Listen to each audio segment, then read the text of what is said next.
झलके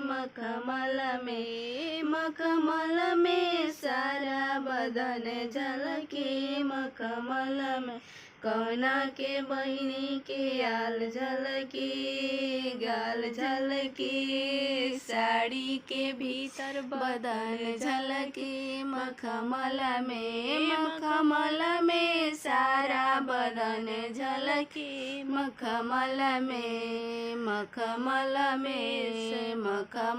में सारा बदन झलके मखमल में।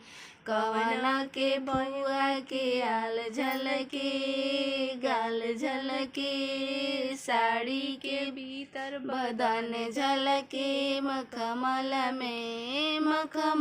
में सारा बदन झलके मखमल में सारा बदन झलके मखमल में।